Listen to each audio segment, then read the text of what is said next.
K-pop Demon Hunters is a movie that quickly reached the top 1 spot on Netflix. And this movie is full of pretty wild theories about what could happen in a sequel. But what if these theories were true? Today we're going to show you some theories surrounding this movie that could confirm that some characters aren't who they seem to be. Is Mira really a demon? Selene hides a dark past. Roomy is destined to lead a new generation of hunters. Get ready, put on your thong, and let's get started. Mira is a demon. The first theory revolves around Mira, and it tells us that Mira could be a demon. And even though it sounds crazy, during the movie they left us some clues that have been there since the character was introduced. The first clue is her brightly colored hair. And yes, even though it might seem like something minor, a very small detail, after seeing it, this theory unfolds. We can see that all the humans have black hair, but colored hair is something that goes along with the demons. For example, the Sasha Boys. We see that all the members have brightly colored and very striking hair. Just like Roomy, the protagonist, who is portrayed as half human and half demon. Apparently, she's had purple hair since birth. It's her natural color, and in the pictures of Mira as a child, she also has pink hair since she was a baby. But hair isn't the only thing that gives her away. We also have a scene where Jinu's cat visits Roomy. When Mira enters the room, she senses the presence of the cat and sees it. That's why she stays still, because she can see things that a normal human can't see. She didn't want to make a scene so as not to scare Roomy and to show that she can see them too. And even if she doesn't show it, could it be that she's also a demon? Roomy's marks! Do her marks also have something to tell us? And what if I told you that Roomy's marks don't come from her father? Roomy's father? It could be that he's a demon who fell in love with her mother, and that's how Roomy became half demon, half human. But the rules of the movie tell us that demons aren't born. They are created when Guima makes a deal with humans, who feel shame after making a deal with him. So, Guima marks them, which means Roomy shouldn't have been born with marks, but she had them since she was a child.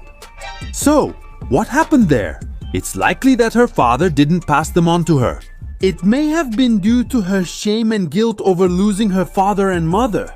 Adding to that, she had to hide her marks all her life. That's why the marks grew as time went by. And now we have the next villain.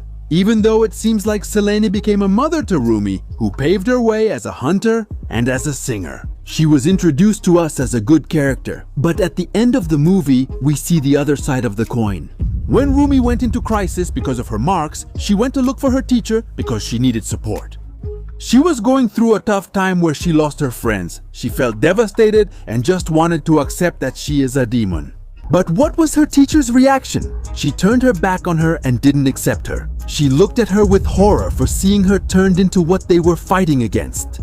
After that scene, Selene didn't appear in the story again, not even to congratulate her students or to even talk or apologize. To Roomy, no, none of that. So, is it possible that in the second movie, Roomy will go looking for Selene to fight her and look for answers? Could it be that Selene was planning something or knew something deeper? And if that's the case, then they'll need more allies. Roomy will train another group of demon hunters. During the flashbacks of the generations of hunters, we see a very striking pattern, which is marks on the clothing of some of the hunters. For example, Selene had some marks on her singer's outfit, and she was the one who trained our group of protagonists. And that pattern appears again on Roomy's clothing, and after she has accepted her demon side, her marks remain on her body.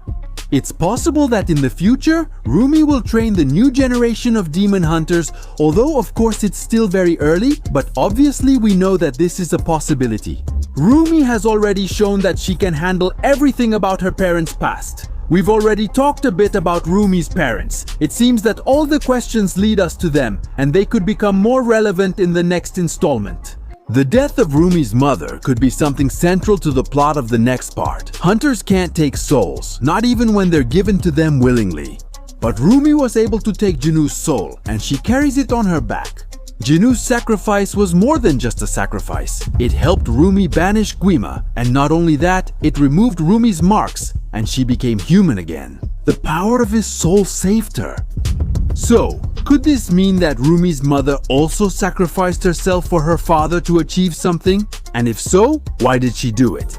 And the one who might have these answers again is Selene.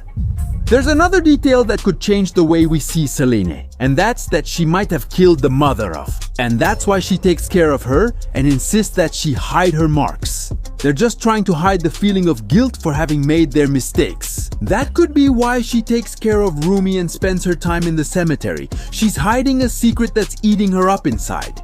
It's a feeling of guilt and regret, and of course, she can't tell anyone about it.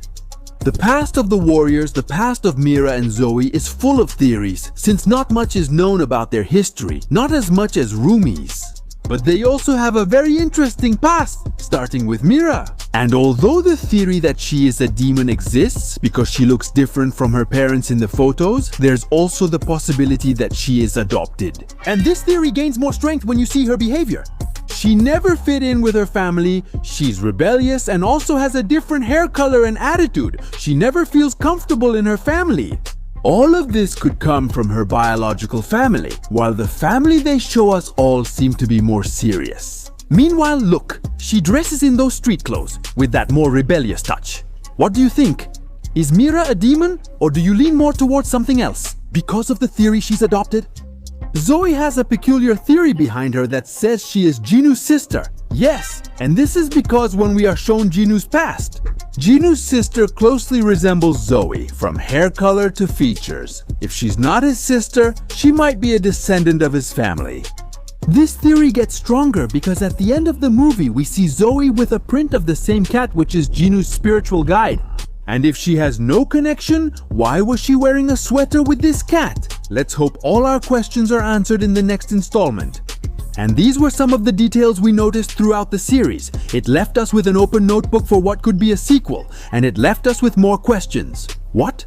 What? Answers, hidden clues, and mysterious characters. Tell us, do you know any other theories about this movie? And what can we include in a future video? We'll read your comments. Goodbye.